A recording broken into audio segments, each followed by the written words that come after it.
Thanks for joining. We're going to give it about a minute for everyone else to join, so sit tight and we'll be with you soon. But to kick it off, before we get started, some basic housekeeping items. This is being recorded and it'll be available and shared with you in a few days. All attendees are on mute for today's Q&A, but we do want this to be as interactive as possible. So at any time, please feel free to enter any questions you have into the chat at the Q&A box at the bottom of your screen, and we'll get to those later today. All right, just waiting for a few more people to jump on.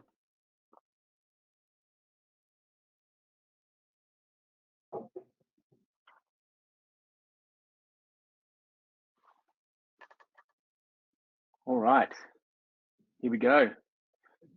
That's perfect. We've got more people on. Okay, fantastic. So good morning all. Welcome to today's webinar, The Economics of Messy Data, Part 3 of what is a very timely topic in the industry today. So by introduction, my name's Billy Loizu. I'm the Area Vice President at Amperity Asia Pacific. I spent the last 15 years designing business strategies to help enterprise brands become data-centric and customer-centric.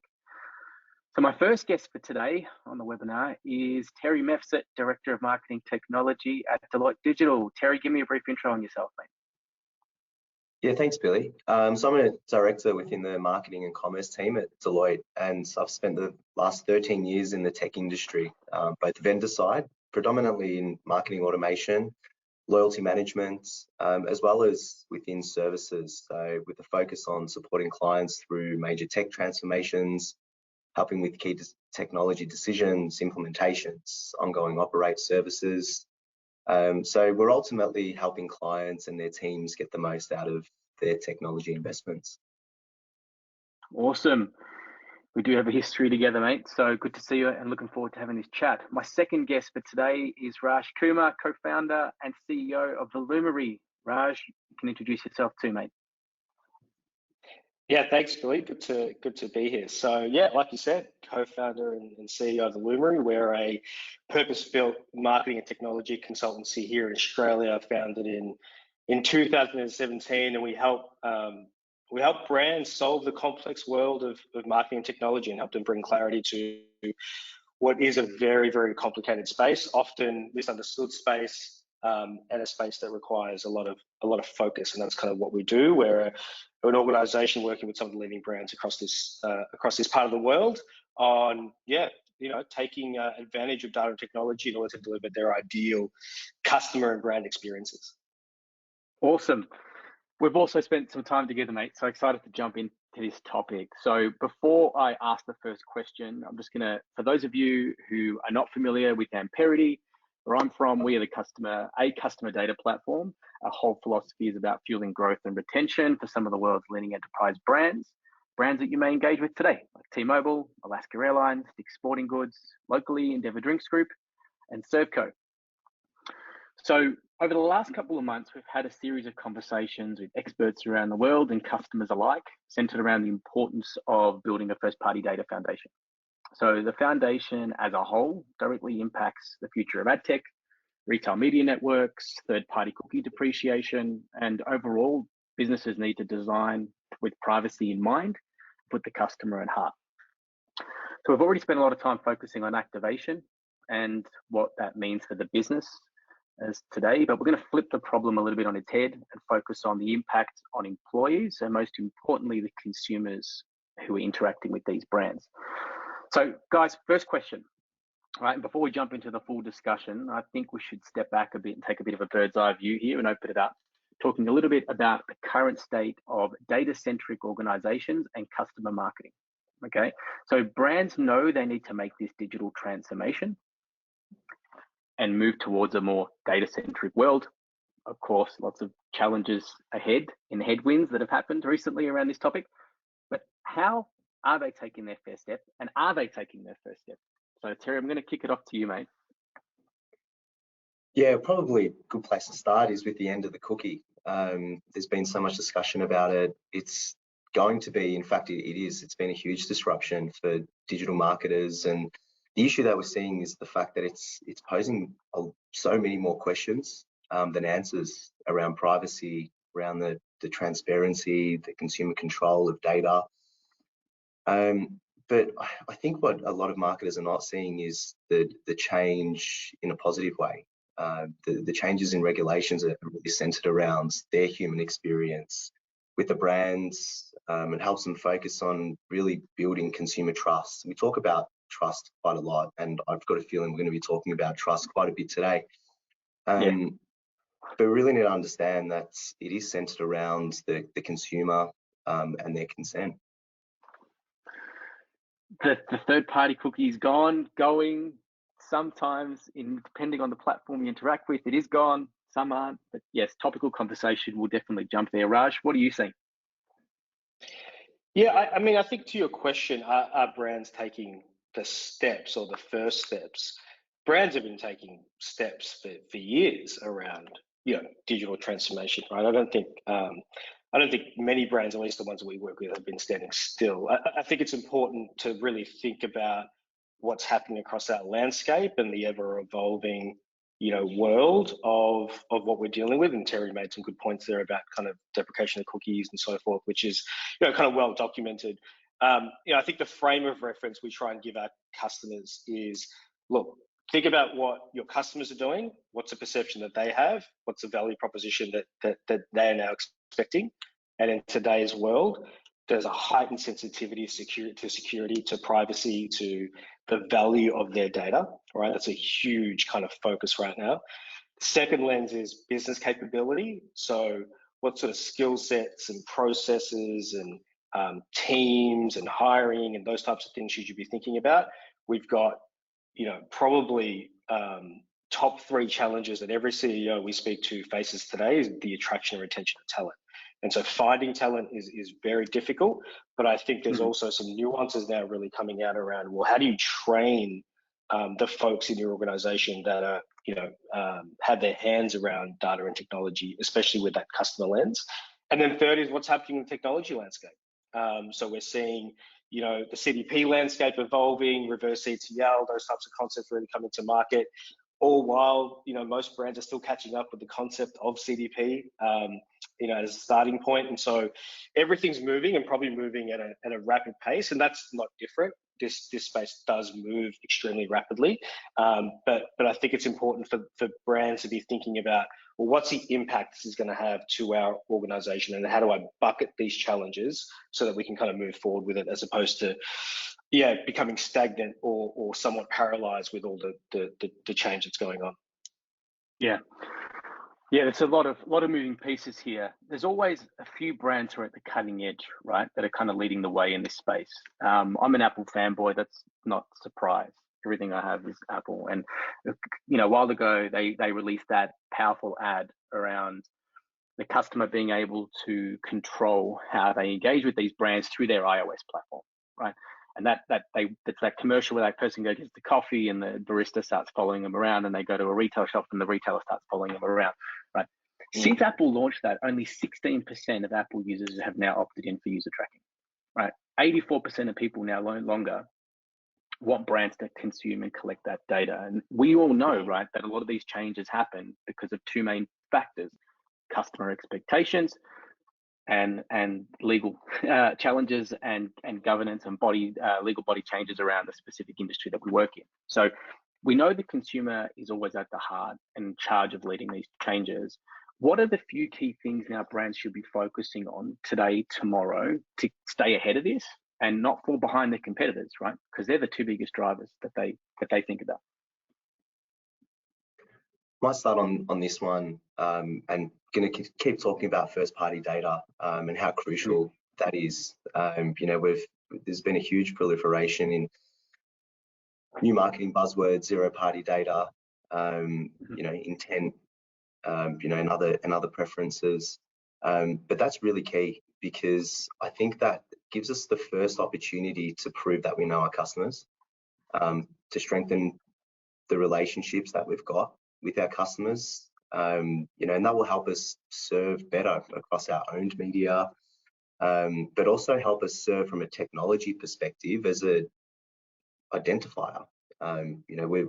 Again, as marketers, we always talk about how can we create better cross-platform experiences, yet we've got brands that are collecting, that are present in so many different channels, but don't really have a way to stitch that together.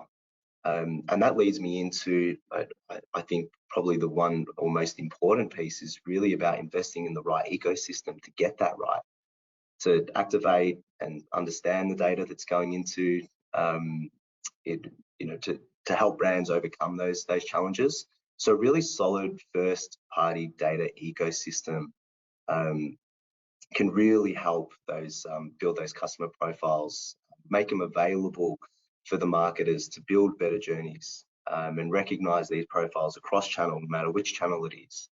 And it's often where we see CDPs or customer data platforms add a huge amount of value for brands, not only in activation, but ultimately in the retention of their customers. The market's been a little bit lazy, hasn't it, Terry? Third-party cookies and being able to adopt and through paid media, it's always been kind of in my opinion, a lazy approach to marketing. And it's great that you bring up first-party data because, of course, we all know that's the one thing as brands we can control. I'm not going to say that we can own because the customer might want to think that they own their own data sources. But Raj, over to you, mate. What are you seeing in this space? Anything in particular? Yeah, I mean, look, the Apple TV ad, right, I think is a huge moment in our industry. It's the biggest brand in the world, educating everyone on the value of data and how data is used, actually how it's used across our industry. And so this heightened kind of consumer awareness, consumer expectation is driving a lot of change. And I think Terry made the point right at the start. I think we should stop thinking about this as a problem. This is a great opportunity for brands that want to get on the forefront and be on the front foot with how they're tackling this change. And so what do we know, right? So if consumers expect more, and they expect greater transparency, they expect a higher level of trust, give it to them. Start there, right? Be really clear about what you're collecting, why you're collecting it, how you're going to use it, how do you manage it, how do you destroy it? What are those processes you're going to put in place? And if they're all really big questions for you as an organization to even consider, start there, because that's what the consumer is looking for. I mean, the other bit, and this has been rife in our space for a long time, is obviously the concept of personalization. We know we're all consumers, right? We want to be spoken to in a relevant way, in a way that appeals to us based on the moment that we're in, the need that we have, what we're looking to fulfill with the next action we're about to take. And I think a lot of brands have confused that with specifically marketing related comms. Mm-hmm. That's not what personalization is. Personalization is about being really, really relevant in the moment. And that moment might be service, it might be operational based, it might be through a complaint process, it might be through delivery and fulfillment. It's not just marketing. And so, a lot of what we're trying to talk to organizations about is lifting this up from, a first party data, marketing comms, divisional sort of responsibility. Yes, marketing is a huge component here, and in a good way, really at the forefront of how we're using customer data. But this is a CEO challenge. This is really about truly putting customer at the core of your entire organization and how you're going to make decisions about how you're managing data, how you're collecting it, where you're storing it, but also how you're going to activate it and use it against the customer needs. So I think there are a couple of things that we're really focused on with the companies we're speaking to. I'm gonna take that little snippet on we're all consumers and engage with multiple brands on a daily basis, because I of course, right, we know when we've had a good engagement with the brand. We know when we would recommend and talk to our partners or our family about, hey, what would consider buying from this brand. And it's typically not because they sent me a relevant email, right? So you're spot on, right? It's the ecosystem that represents the brand and the people inside that brand that have probably access to the most important information about you to make sure it is relevant. So what does it look like to a consumer when a brand gets it right? We've all been there when a brand gets it wrong. We talk about it all the time. But are we going to see more brands screaming about this from the rooftops in their brand campaigns? Because look, there are not many brands that are doing this right, but I'm interested to hear your perspective on this, fellas. What when they do it right, what does it look like? Yeah, it's a lot more than just a good email that makes you buy something, right? I think what it looks like is seamless. It's consistent messaging. It's it's probably more a feeling that the brand actually knows them, that the brand is actually invested in the relationship. It's actually a two-way. I use the word relationship, but it's a two-way relationship. It's not, you know, this is the brand that I buy from and I love their product. It's this brand knows what I need or how I need to be sold it, or, you know, a relationship, a two-way relationship.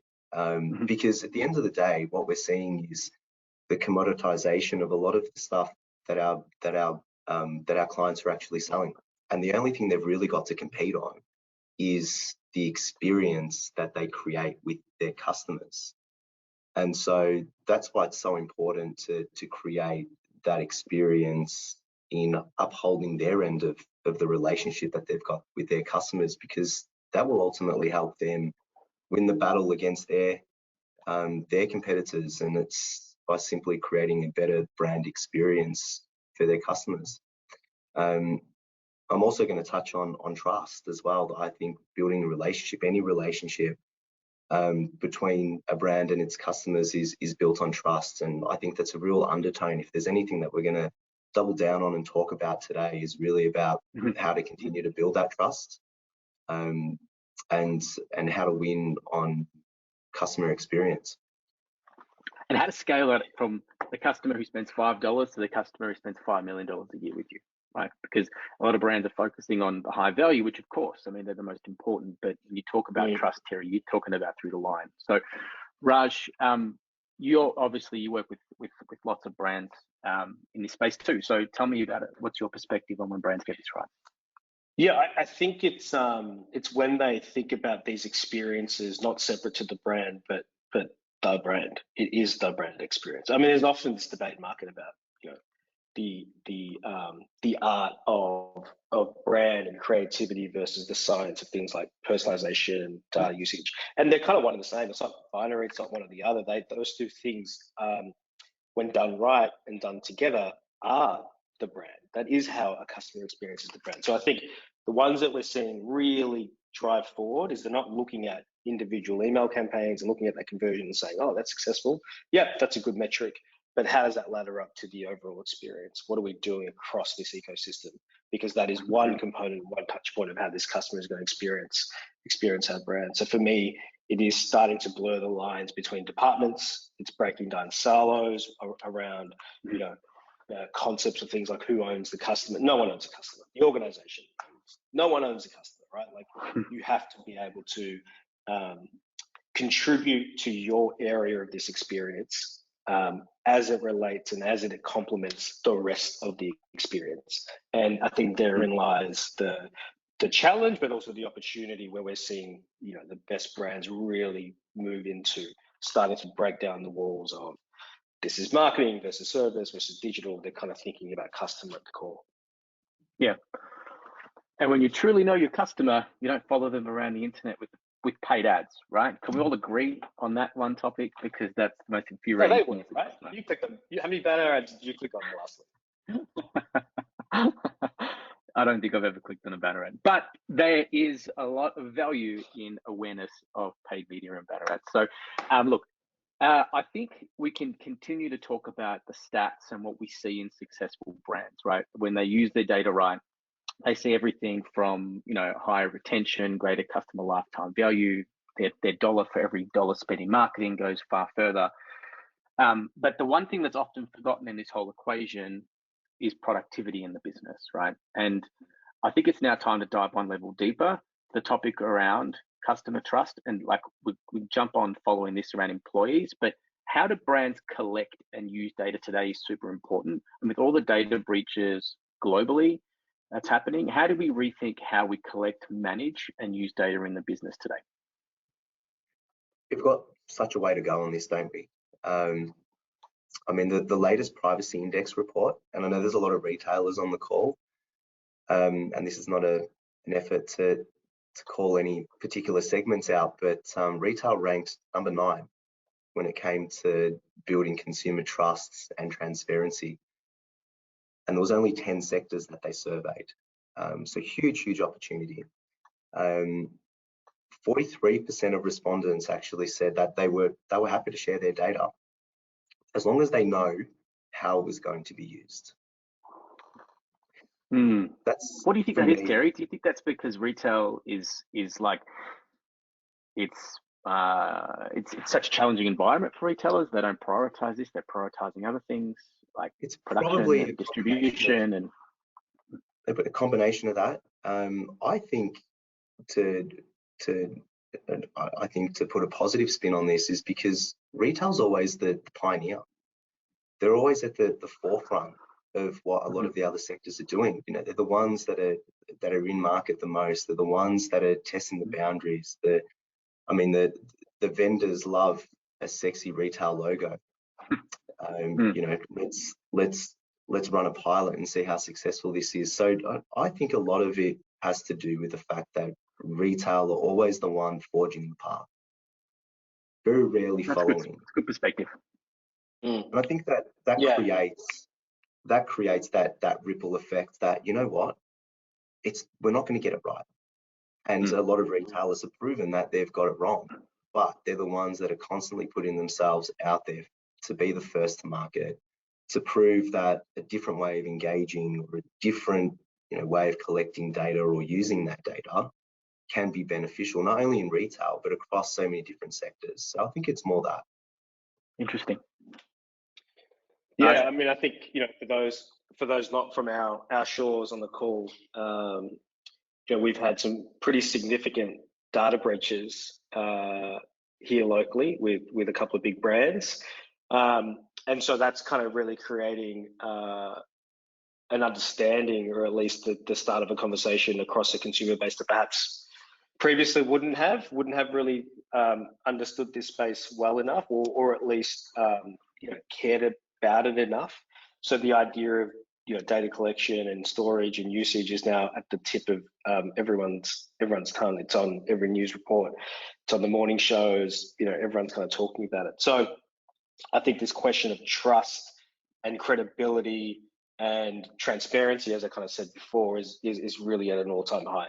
And the brands are, again, going to get on their front foot and being really clear about how they're collecting, what they're doing with it, are going to come out on top. And I think brands should really think about this as an opportunity to perhaps shift the ways that they have been doing things, or at least maybe shift the ways they've been educating their customers about data usage. So that's going to result in a few things, right? It's going to result in a change in how they're talking to their customers and being really clear about, you know, how that's operating. Technology. So now you go and look at your ecosystem and you start to ask questions about, actually, where are we collecting this data? Where are we storing it? Is that secure enough? Does that live up to the legislation that we have? More importantly, legislation that's coming, right? Don't wait for the legislation to come. Let's get ahead of it. And then third, how do we make sure we're educating our business, the employees, the end users of this inside our organization, to make sure that they have the level of understanding they require to manage this really securely. So it really is across all those three areas again. Yeah, right. Last time we spoke, you mentioned a stat around 13% increase year on year on data breaches in Australia, right? It's clearly becoming a topical point. Like you said, we shouldn't wait for the legislation to be passed to say, now we need to do this. We've got to figure out where this data is, right? And take it more seriously. Yeah, I mean, it's a, you know, based on what's going on right now, a lot of people would think it's the first time that this is really happening. It's not. Data breach has been on the rise for the last few years. And so this isn't a new topic. It's just now, you know, really from a media standpoint, I think being put in, on the televisions of every single household. And so it's top of the agenda. When it's top of the agenda, you start to see a lot of movement across industry. You start to see a lot of movement across brands, but also in the kind of legislation space at the government level. We're in a working group that's advising back into the government about privacy policy changes and so forth. And again, I think all the things are good. We're a little late, to be honest. I think we've probably been waiting for things to happen, and they're happening. And they're happening at a large scale. And I don't think that's it's fair or necessarily, you know, useful to start kind of looking at brands and blaming them and saying, what aren't you doing? I think we've got to start going, right, now what? What can we do? You know, to the crux of your question, what are we actually going to do about this? Yeah. And it's not because Google's given us an extra 24 months, right? We need to figure this stuff out now. And yeah, you're right. The public, it's all the publicity around what's been going on. Everyone's trying to figure out how to manage this problem. And you ask the simple question of, if Terry or Raj unsubscribe tomorrow and want every single piece of first-party data across your organization evaporated and destroyed, how do you manage that? And more importantly, are you confident that you're erasing every single piece of first-party data? And I think the alarms start going off. If I was the CEO of any brand right now, I'd write that on a whiteboard in my next executive meeting and then see where that goes. And if you can answer it, fantastic. You're a really good place. If you can't, some questions, all right, cool, there's some work to do. But, you know, again, going back to the idea of where does this responsibility kind of lie, who should be focused on it, the whole org needs to be focused on it, therefore, the CEOs. Every department. Agree. I mean, it is a CEO problem. And it's a scary reality, Raj. You know, that approach I would highly recommend to take, because I don't think there'd be many people in that room that would be able to answer legitimately what it would take to remove someone's customer data. Because I mean, I've asked the question multiple times in organizations that that can't give me a straight answer on what the source of truth is. You know, it's one thing to IT, it's another thing to analysts, it's another thing to marketing. Try to remove customer data and completely remove, you know, the existence of someone upon requests. That's, you know, 4 or 5 people that need to get involved in that at minimum, and probably not a whole lot of confidence once that's all done that it's actually done. So I think that is a really important question. And I think it's going to lead to, and we're seeing this already, obviously, and Bill, you could probably talk to this a little bit as well, from what Imperity is doing, but you know, we've kind of seen in the last 5 to 10 years a rapid evolution of technology adoption driven through the lens of customer experience, right? For all the right reasons. I think we're now going to start to see a rapid evolution, change, shifting of the technology investment on this purpose, this concept: customer data, security, governance, scale. And again, I think both need to be balanced appropriately, but yeah, I think we're seeing a lot of brands asking different questions of the vendor landscape than what perhaps would have been asked in the last 5 to 10 years. Is that correct? Yeah, spot on. Yeah, you're spot on, mate. I mean, the job of a marketing team was always activation. How do we act now? How do we act now? How do we act now? How do we send the right promotion? And I think we have to slow down and try and just get our house in order and look at this. The may not be the most sexy term, but data quality and data accuracy, because that is the fuel source of an organization today. And that is the one thing that is going to allow every downstream system to make sure the right experience and the right performance metrics are met. We all know if those bad experiences happen, there's more likely that a customer is going to leave or unsubscribe, or all those downstream effects start to impact the business. So spot on, it's becoming such a front of mind conversation, and the stuff that we're doing is phenomenal to be a part of. Now, I'm going to take my consumer hat off, right? So for anyone who's never seen, got plenty, and I'm going to pass in the back. And I'm going to put my my employee hat on, because I want to switch gears a little bit, right? And there's another key element to play here, and it's about the person that's mostly forgotten when we talk about access to data, and that's the individual employees of these given brands. And they're the ones dealing with inaccurate data, and sometimes even worse, an unhappy customer to talk, you know, that they're talking to. So talk me through the impact and opportunity here from an employee standpoint. I mean, there's so many impacts. You've already mentioned a few: unhappy customers. The amount of times that I've had conversations with marketers around just make my job a little bit easier. That's all we're looking for here, because it impacts their ability to get relevant campaigns out the door. They're spending way too much time.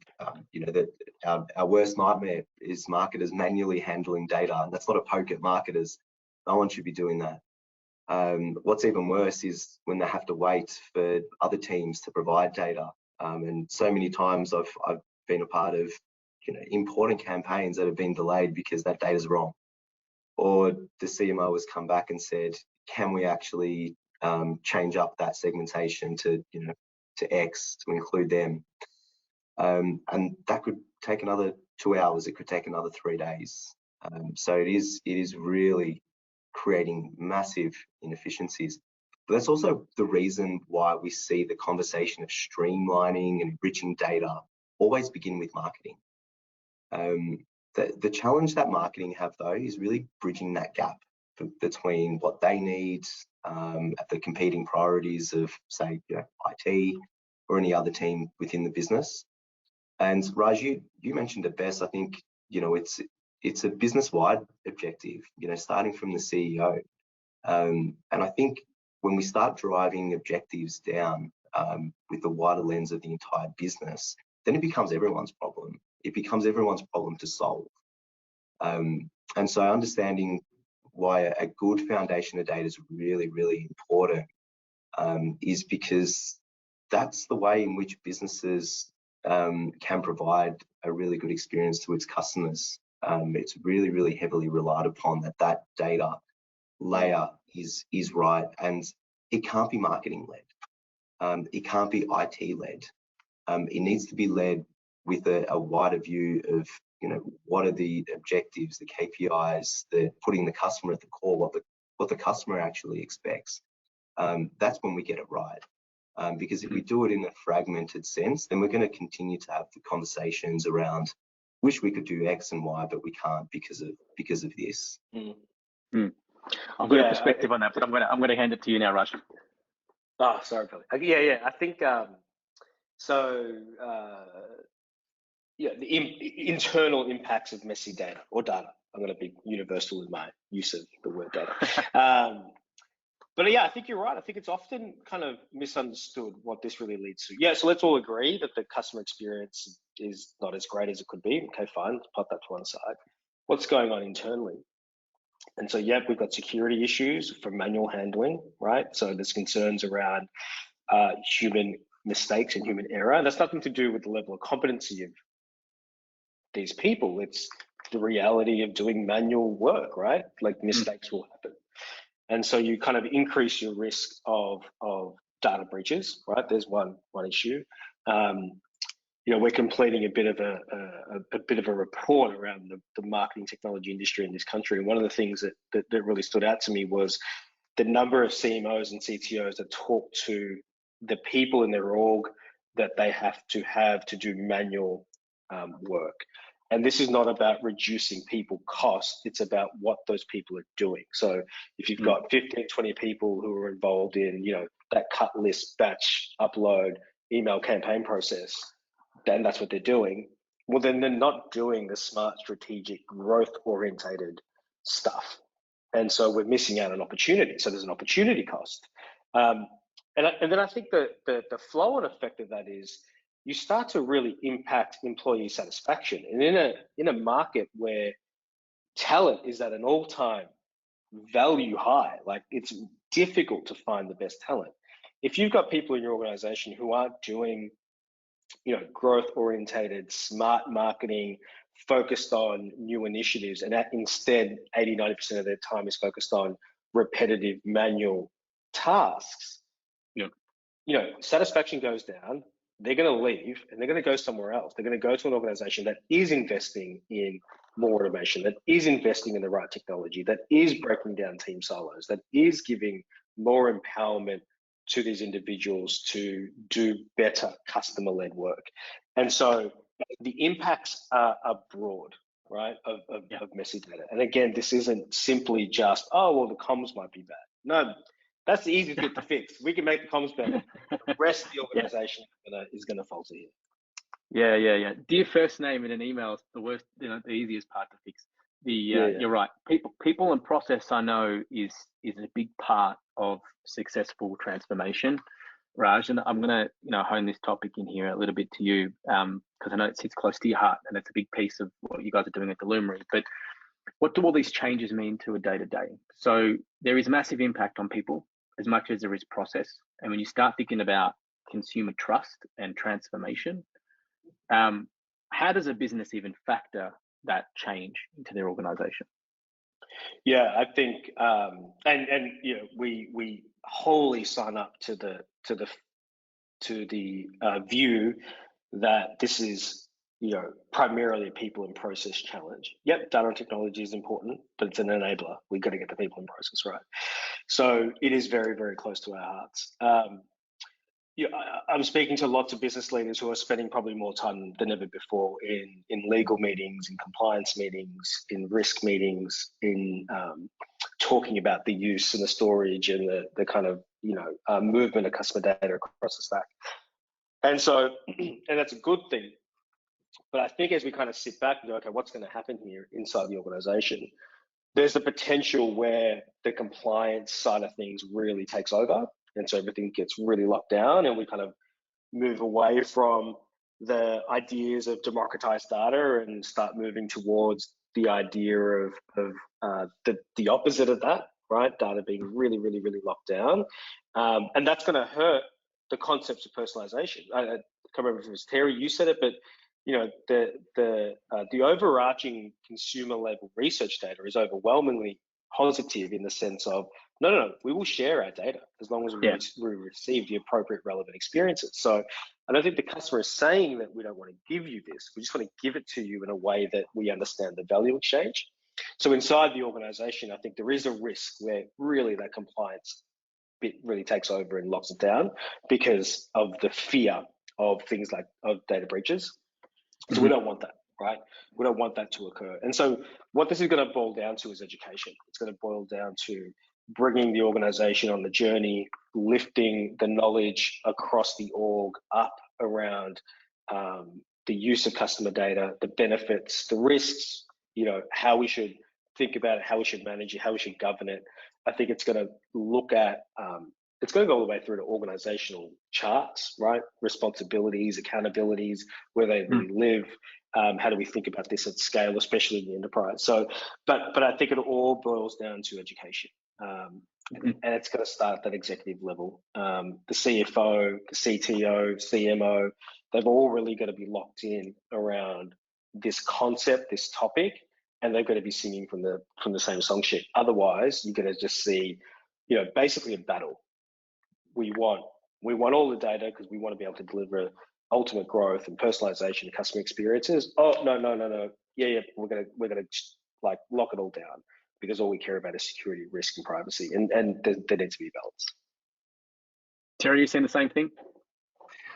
I mean, it's about having an aligned objective, and I think the ticket to the ball game is trust.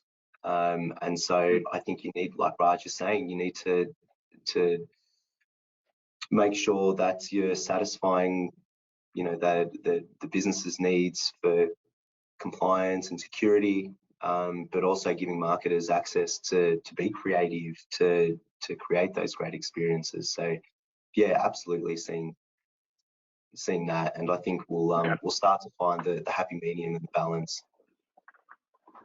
Great.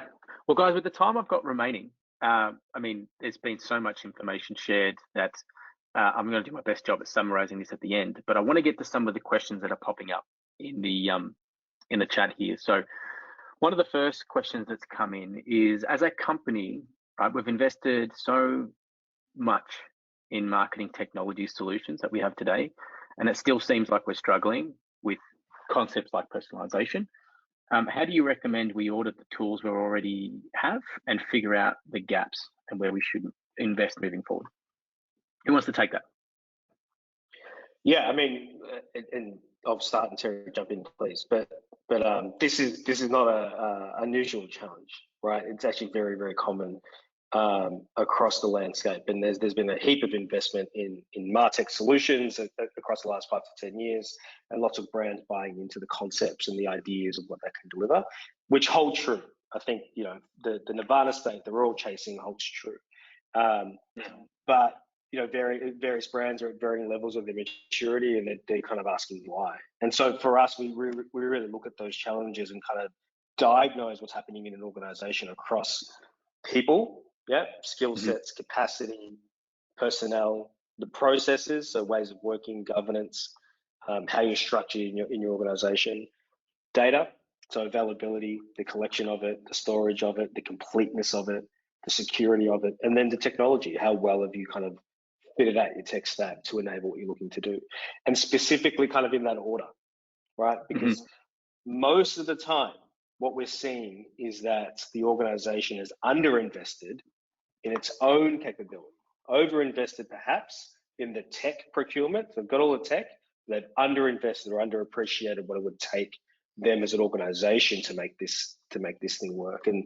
I think the industry is really starting to drive much more education around operationalizing marketing technology, what that really takes, and the real cost of that is becoming better and better. Yeah, completely agree. Completely agree. With the last couple of years, I think, or the last 10 years, there's been an evolution around this whole MarTech space, and some companies have up to 10, 12 different vendors that sit inside of their organization. So if you can't align your people and your processes, the solution's not going to fix it. Terry, you got anything to share on that question, mate? I mean, I can tell you why we've got this problem, and I think Raj touched on it. It's just the proliferation of point solutions, which has just caused a huge amount of tech debt. I think we need to bring teams together again to make sure we understand what everyone's trying to achieve. And I think through that lens, once we understand what we're trying to achieve, I think we can start making some really hard technology decisions on how to not dwindle down and consolidate, because I don't think the consolidation of technology is the ultimate goal of every organization, but we also don't want to be paying for things that we know that other pieces of tech can drive, in some cases drive a lot better, but without knowing what the left hand is doing, then how those decisions. And so often we see businesses say, yeah, there's someone in the org that uses that tech and I'm sure it's valuable to them, and you go and speak to that person and it's they're thinking that it's the same person that flicked that one over the fence to them is actually the ones using it, and everyone's laughing, but it happens. We see it. Yep. Two more questions, guys, and then we'll wrap. The second one is, we've heard the term democratization of data. It's come up a lot recently. Can you please explain in simple terms what that means? Who wants to take that one?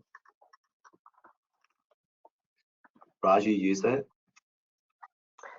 Give your data to everyone. No, I'm joking. That's not yeah, you get some data. You get some data. Sounds like an Oprah Winfrey meme. Yeah, I think this is a really good topic, because I think it can get confused with actually that concept. Like, it's a free for all. Everyone gets access to everything, and that's not really the point of it. Nor is it what the best organizations do, right? I think, yes, there needs to be kind of the centralized idea of governance, right? Collection, storage, access.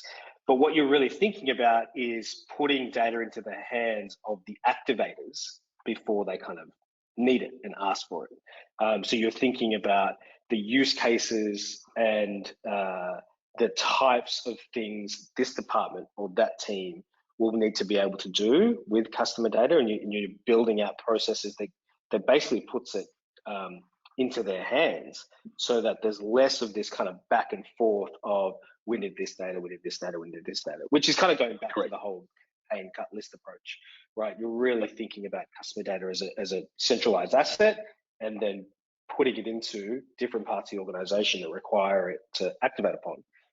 Correct. And it could be different subsets of that data. It could be different 100%. Calculations and attributes built on that data, but it's coming from the same centralized source that the business trusts, right? Yeah. Good point. Just Billy, just on that point, I know you're going to wrap us up, but this is really something I've seen time and time again, specifically around access to data. And through experience, I've seen multiple times where analysts, BAs have actually gotten into marketing tech, because it often is the richest source of what, or the pulse of a business. How are people engaging, interacting, what they're saying? They can analyze sentiment from it. And so I think that's a really, really important point to what Raj is talking about. It's about putting the data in the hands of the right people. And so often we see it not happening. And the good thing is marketing is really driving that. It's about how can we leverage technology ecosystems to make sure that everyone has the full scope of what's going on in business. And I don't think a lot have got that right today. No, a lot of companies I'm working with have got a very small glimpse into that, maybe 6 months, 12 months worth of data, but we know the customer's been engaging with you for 5, 6, 7 years. So you need that historical insight too when making decisions. I want to add, we should have probably said this at the start, but this is a very, very complex challenge. And I would hate for anyone listening to this to get the idea that you should have solved this already. This space is evolving at such a rapid rate. MarTech as an industry is young, it's very young. So, I think brands should also take a little bit of solace from the fact that they're not alone, but because this is hard. And technology is rapidly evolving. Us as consumers, the way we interact with brands is rapidly evolving, and it's really tough, right? So, I think there's lots of work to do, lots of opportunity, clearly. But anyone sitting in listening to this thinking, "Oh God, we should have done this already," Raj, you stole my outro. Thank you. But the last question, and then we'll end. What results are you seeing from businesses in the world that are doing this right? Right. So companies you've worked with, you may not have to talk about them specifically, but where are you seeing this actually being executed? And then we'll wrap up. I'll just start with a quick client story. A little while back, we're running a demo, and obviously it was very marketing led. IT were in the room, and we had pumped in some dummy data, and we told the marketer to get some financial information, some purchase information, consent data, and data that exists in their organization but wasn't consolidated in a single place. We then sat her on the tool and said, you know what, you build this segment and you leverage all of those data points. We couldn't get it off the tool. And I know that it sounds a bit ridiculous, but it was almost the light bulb moment of, I think you've just made my life a million times easier, and I absolutely love this. And so to answer the question, it's about efficiency, it's about speed to market, being nimble, accurate comms. It's so much more than that. But it's trust in the data, and that subsequently builds a lot more trust in the client base. Yeah, look, I think that the brands that are really getting this right are seeing P&L level impact, right? EBIT's moving. So, those brands are really connecting the investment in this space to the underlying performance of the organization. And so financially, there's a gain, clearly.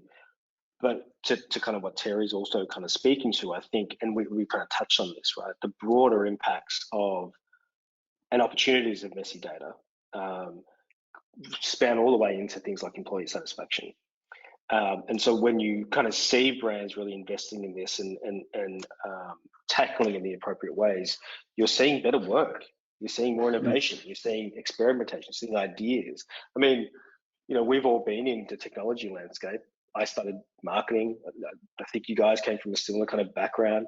We didn't get into this game to send manual email campaigns, right? We got into it because it was innovative, it was cool, it was, we could try a whole lot of stuff, we could experiment, we could see what would resonate with customers, and that's what everyone wants. And so when brands are really focusing on tackling the efficiency challenges, tackling the governance challenges, and being able to bring that effort down so that their people can focus more on innovation and growth, the overall business wins. Couldn't have said it better myself. So guys, thank you so much for joining me today. That was action-packed 45 minutes. And to summarize, that first-party data foundation is probably the most important project in a business today, right? Customer metrics drive business metrics, and they drive all those metrics that we've spoken about. And the work that Deloitte and Illumri are doing in this space, I think, is world class, and businesses all around the world can learn from some of this stuff. So thank you. I really appreciate your time, and thank you everyone for joining us. It's been an awesome 45 minutes. See you later. Thanks, Terry. Thanks, Billy. Thanks, everyone. Thanks, Raj, Billy.